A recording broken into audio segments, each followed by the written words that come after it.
Boas-vindas a vocês.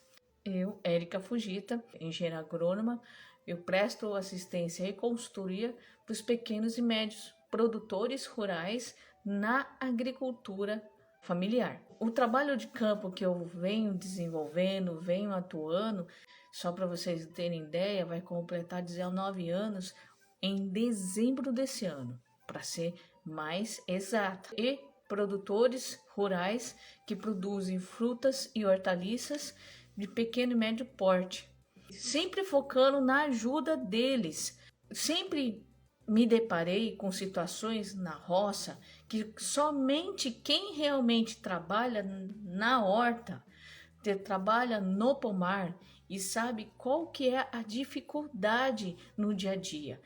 Além de ser um serviço braçal, que vocês não têm hora para começar e nem hora para terminar.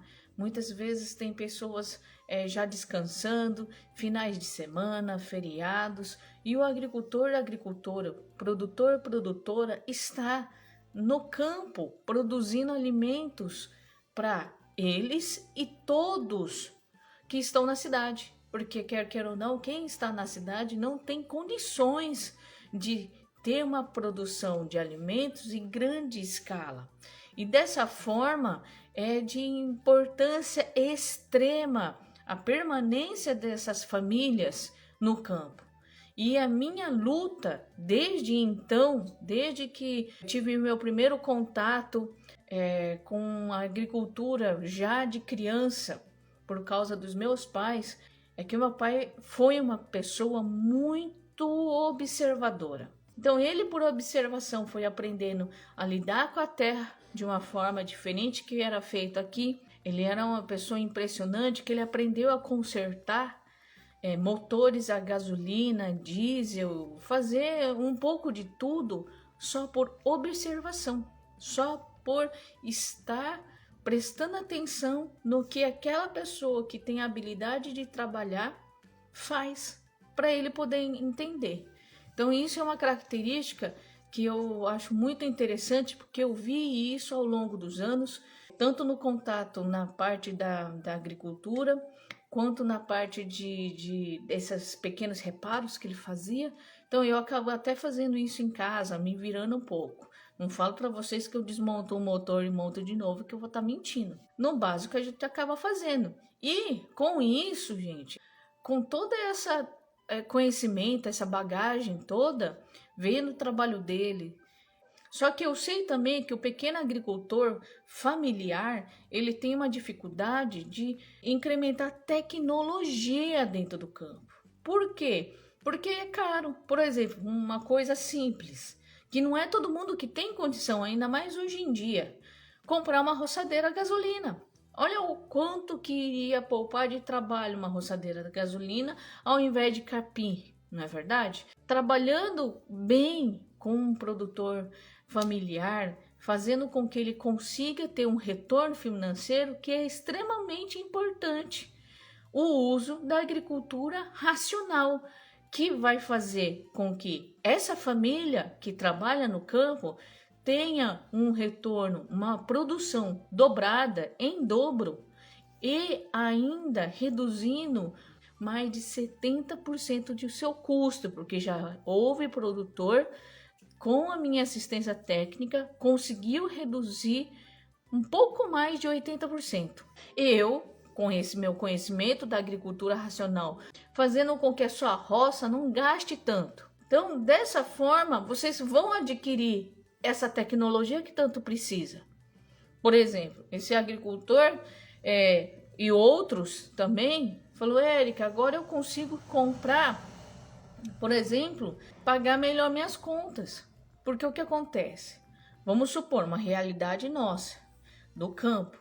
O produtor pode até querer comprar uma roçadeira, por exemplo, só que ele não comprou ainda porque tem dívida dos anos que passaram de pandemia. E utilizar o segundo ponto o princípio da agricultura racional, usar matéria orgânica.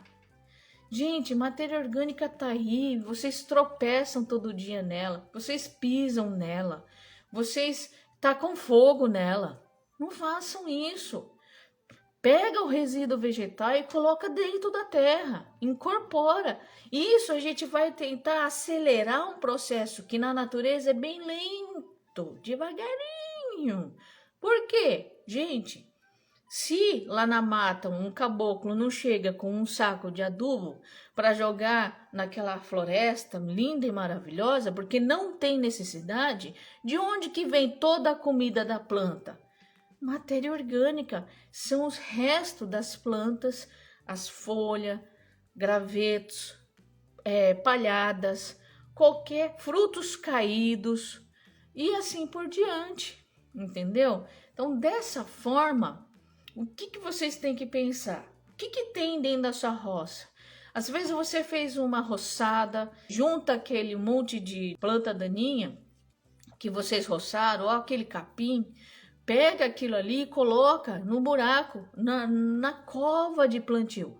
Então use essa matéria orgânica. Use também o resíduo animal, que é o esterco. Gente do céu, já falei, repito, tem produtor de soja no Mato Grosso do Sul que está comprando esterco de granja de poedeira porque o custo está elevado. Eles não são tontos, pelo contrário. Eles já sabem há muito tempo que matéria orgânica no chão é importante. O ano passado, quando teve aquela geada, queimou tudo, matou tudo que vocês possam imaginar, desde milho, soja. Fui em roça, que teve um produtor que perdeu 4.000 pés de abóbora por causa da geada. Um monte de pessoas que ia começar a colher o que plantou, perdeu geral, quebrou, entendeu?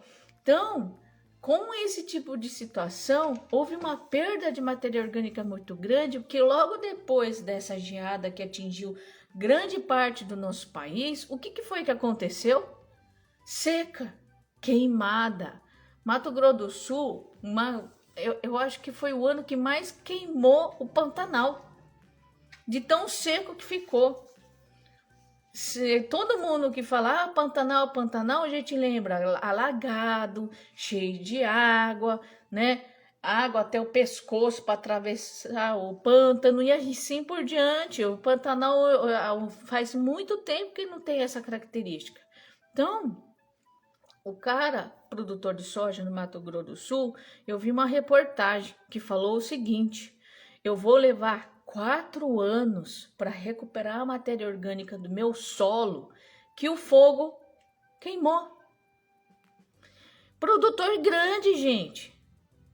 Quem é que aí na vida vai achar que um produtor que tem hectares e hectares de área vai se interessar por matéria orgânica? É porque funciona. Funciona. E por que nós pequenos, nós não poderíamos estar também utilizando esse recurso? Não é verdade?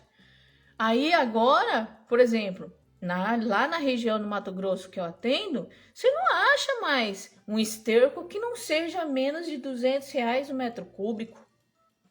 Antes tinha gente que vendia a R$60 o metro.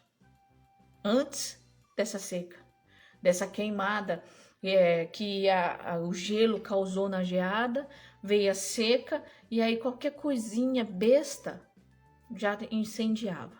Mas tem que ser matéria orgânica, não aquela matéria orgânica assim, uma poeirinha ali de umas meia dúzia de folha seca, entendeu?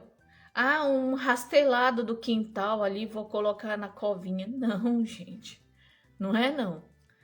Olha, seria ideal se todo mundo usasse da cova que você fez, que retirou a terra e fez buraco, ser metade terra e metade matéria orgânica.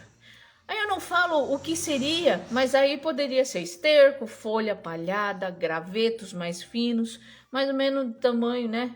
A espessura de um dedinho, ou até um pouco mais. Você pode colocar até os galhos um pouco mais grosso no fundo da cova, se for uma cultura, por exemplo, de jiló que consegue durar 1 ano na roça. Tem produtor que consigo fazer com que um pé de geolol produza até fazer aniversário. E isso é muito importante, isso é fundamental, porque mostra que realmente funciona. Então, gente, o que nós temos que pensar hoje em dia? E se você, pequeno produtor familiar que tem manejo de animais, galinha, cabra, dá para fazer. Esses 4 princípios não é um bicho de 7 cabeças, tá? Se vocês forem doidos o suficiente para me seguir, me siga que a gente vai se entender. Eu, neste momento, eu me despeço de vocês. Agradeço muito por vocês estarem aqui de novo, sempre me acompanhando, me aturando, me escutando, me seguindo, me curtindo e tudo mais. Até mais, boa noite, bom descanso e até a próxima. Tchau, tchau, gente. Obrigada, viu? Até mais. Tchau.